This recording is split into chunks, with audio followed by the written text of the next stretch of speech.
This is India Global. I'm Gauri Divedi, and we are now going to do a deep dive into how things are looking as far as Bangladesh is concerned. No relief, as we are telling our viewers, as far as the Hindu priest is concerned. But there's a lot more that's happening in Bangladesh right now.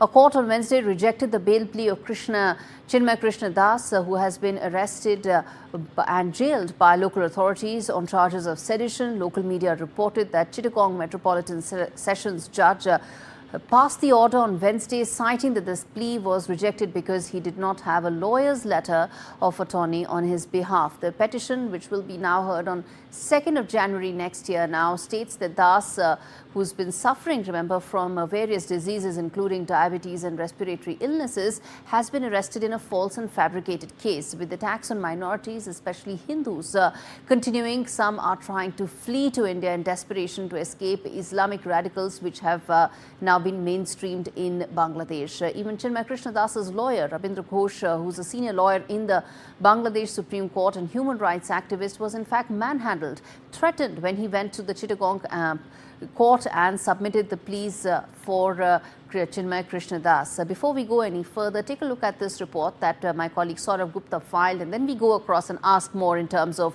where do Bangladesh-India relations go from here. But first up, this report. This minor girl from Panchagor in Bangladesh, whose family are ISKCON devotees, fled to India to save her life after threats from radicals in her country. She entered India illegally and was apprehended by the BSF on Tuesday night and was handed over to the Chopra police in Bengal, who then sent her to her shelter home. Her relatives with whom she had planned to stay in India say threats from radicals have become unbearable. থানায় আসি sir আমার সম্পর্ক ওই নাতিন হবে তো আমি আমার ফোন নাম্বার ওরা জানে সেজন্য আমি থানায় আসছি তো ওনাকে দেখা করার জন্য তো ওরা তো ওইদিকে ও আমাদের ইসকনের ভক্ত বলে ও টর্চারিং করেছে তারপর ওকে কিডন্যাপ করবে এই ভয়ে তো ও আসছে সেজন্য আমার ফোন নাম্বার ওরা নিয়েছিল Another Hindu youth, 21-year-old Jimon Burman, fled to India after he was threatened and accused by hardline fundamentalists of participating in protests for the release of jailed Hindu monk Chinmoy Krishna Das. He was stopped by the BSF when he entered India by swimming in the Korotwa River in Rajganj block and handed over to the Rajganj police station. After interrogation, the police arrested him and he was produced in the Jalpaiguri district court on Wednesday. আমি একজন সনাতনী আমাদের হিন্দুদের উপর অনেক torture হচ্ছে যার কারণে আমি বাংলাদেশ থেকে ইন্ডিয়াতে আসি Meanwhile, incarcerated Hindu monk Chinmoy Krishna Das remains in jail as his new lawyer also faced attacks in a Chittagong court. Senior advocate Rabindra Ghosh says he was attacked when he appeared in court for the Hindu monk. আমার অ্যাপ্লিকেশনগুলো move করি আমার পিছন দিক দিয়ে দুই একজনে ধাক্কা দিয়েছে আমি জানি না তবে আমার ওদেরকে দেখলে আমি চিনতে পারবো West Bengal Chief Minister Mamata Banerjee has asked the union government to act.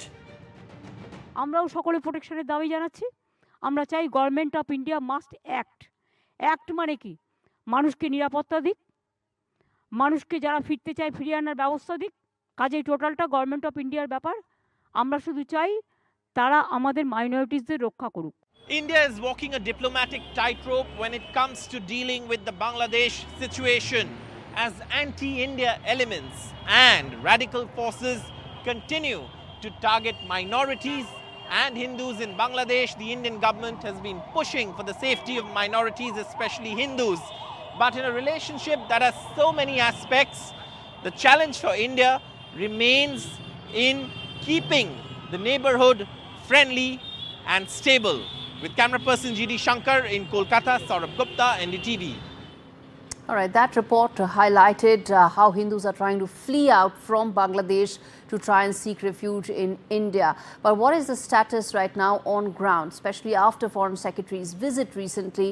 How do relations go from here? Let's get in Saurabh Gupta joining us live from Kolkata to give a sense of how things stand right now. Saurabh, appreciate you joining us live on the show. We heard out and played out your report that talks about how Hindus are trying to flee Bangladesh. But talk to us about the fact that there's been a very high-level visit that has happened from India. Efforts are to try and see the best possible ways to once again rebuild this relationship. But some of the news coming in from Bangladesh doesn't give that much hope right now, whether it is regarding Chinmoy Krishna Das or whether the fact that Jai Bangla is not going to be a slogan anymore.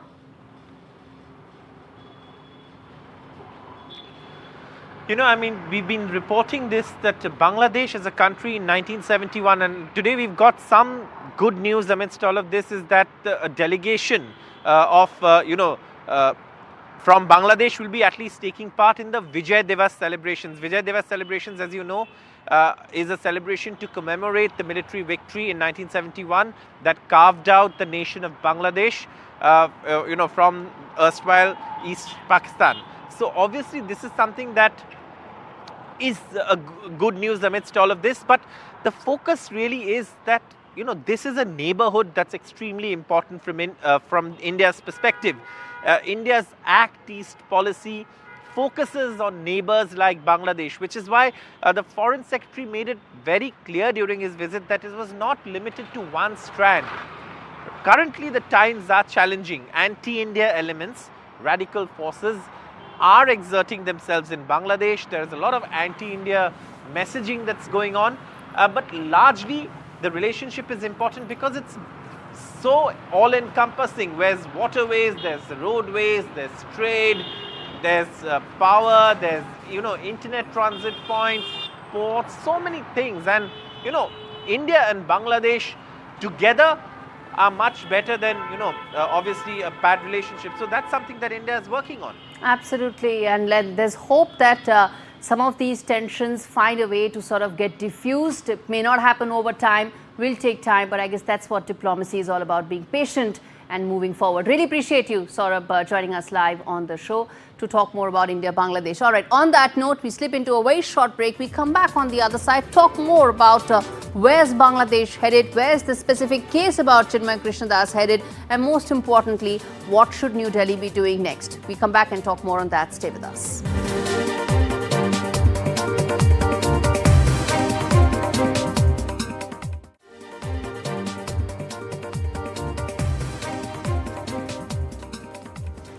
Joining me to talk more on this is Pinak Ranjan Chakrabarti, who's a former High Commissioner of India to Bangladesh.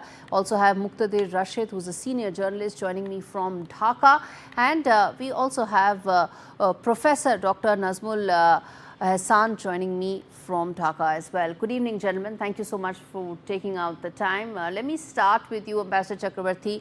We talk just a day after, 2 days after a very important high-level visit by India to Bangladesh in an effort to repair some of the damage that's been done to this relationship. How hopeful are you in terms of what next for the relationship, especially in the backdrop of news that's coming in, specifically with regard to Chinmoy Krishna Das?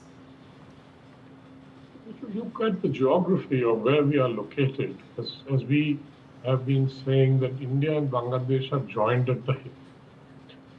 And we have to take care, keep that in mind always, that we don't want Bangladesh to be disturbed, or there should be violence, because we had a very stable relationship. We were doing a lot of trade, 18 billion almost pre-COVID figures. Then there were many infrastructure projects. There were energy projects. Bangladesh depends a lot on India on electricity. Then also the Numaligarh to Parbatipur pipeline with supplies. So there was a lot of, shall we say, integration of the economies, which was good for both countries, for mutual benefit. But then, of course, this happened, the political upheaval. Bangladesh is not new to political upheaval. If you look at its history from 71, there have been several such upheavals, and accompanied by violence, etc., and also attacks on minorities even then. And the fact that today the minorities are probably around 8%, 7-8% of the total population, is a statistic that that gets your eyeballs. I mean, the sense that where it was before and what it is today, but that is a legacy of history of partition, yes, other factors. Now, today, I think after the Foreign Secretary's visit, I think the engagement process has been raised to a higher level. I think our High Commissioner was engaging everybody there. And it has been our policy to engage with any government that is there in power in Dhaka, be that a military dictator or anybody, or a caretaker government. I was there when the caretaker government was in power from 2007 to 2008, Yes. and I dealt with them as well. And in fact, we did some extraordinary things during that period because there was a lot of cooperation, mutual cooperation. Yes. Although you can say that even that caretaker government had exceeded its limit of 3 months and stayed Yes. on for 2 years, which was many people felt it was unconstitutional. And the Sort of going the same path right now, that the interim government is also 4 months almost, and Yes, still there are no about 4 signs of months, an election and or but an yet electoral we roadmap. don't see any roadmap for elections. They've been talking about reforms. We don't know what kind of reforms. Exactly. So it's very uncertain at the moment, but we'll have to stay engaged to understand and follow what's happening there, because India has an interest in a stable and a peaceful, Absolutely. Absolutely, democratic sir. and prosperous Bangladesh. Absolutely. Let me put that out to our guests from Dhaka, Muqtadir Rashid. India has every reason to have a stable, secure, prosperous Bangladesh. And we've tried our level best and we continue to do so. The high level delegation was also part of that exercise. But the fact is, there is also commentary incidents that are coming in from Bangladesh that continue to seem to suggest that the democratic backsliding hasn't stopped right now in Bangladesh. Whether you take the case of Chinmoy Krishna or whether you take the case of repeated efforts being made to sort of scrub Mujibur Rahman completely from Bangladesh's history, whether it was, the Jai slogan, Jai Bangla slogan being sort of removed. Part of a larger problem, isn't it, Muqtadir Rashid? First of all, I don't think that the Joy Bangla slogan is a slogan that everyone has to say. If any Bangladeshi want to say Joy Bangla, that's okay. If anyone to say Joy Bangladesh Jindabad, it's absolutely okay. And there is no slogan should be imposed for any person who would be a citizen of the country. This is absolutely independent of any individual who wants to chant slogan like Joy Bangla, let him do. Okay. Or if any, okay, there is no issue with that. Okay. The issue is whether you are free to chant that slogan or not. Okay, So this is not about the slogan. Happy, this is not about the slogan. What I'm trying to say is that the democratic backsliding that is worrying India the last couple of months, and the fact that you take the case of Chinmoy Krishna, that is what we are talking in the backdrop of a high-level visit that is aimed to repair the relationship. So you are putting Chinmoy Krishna Das as an indicator of democracy, and I'm sorry, I humbly disagree with that. Bangladesh is not in a democratic process right now. It's a transitional period. Everyone in the world is endorsing in this process that it is a transitional democratic process. Unless we have this kind of situation, unless our friendly nation, India, is helping this process, we can't make it successful. Unfortunately, when the New Delhi is trying hard, their best to bring all the problem, to solve the problem, we are seeing some radical element in India and some bad element in over the social media are spoiling Where are the our radical bilateral elements relation. in India? Where are the radical elements? Ambassador Chakravarti, respond to that. What are the radical elements in India that our Bangladeshi guest is talking about? I think he's talking about some right-wing Hindutva forces, but then they are no comparison with what is happening in Bangladesh. The radical Islamists have virtually taken over. They are ruling the roost there. And I think they are running the government from behind Professor Yunus and various other people. And all kinds of things are happening. In fact, today, I think yesterday, the Bangladesh government admitted that there were 88 communal attacks on Hindus, for example. They have said it openly and they issued a statement. Earlier, they were saying that, no, this is not communal, this is political. And Professor Yunus himself has gone on record to say all that. So you see, the reality has to be acknowledged before we Exactly. can tackle it. And and I think the Islamist forces and all the Islamic organizations uh, who are fanning much of the violence, and also the propaganda aspect of it. And they Exactly. are, of course, the social. Let's not talk about social media, where nobody can control people, say all kinds of things, and and it's somehow, it just instigates people on both sides. That's not a good thing, but then we cannot stop it. So Exactly. I think as governments, and we have to keep engaged. We have to Yes. understand the feelings of both sides. And what happened to Chinmay, I think, is not a good thing for Bangladesh, because why was he arrested? What are the Exactly. charges? Why was he arrested?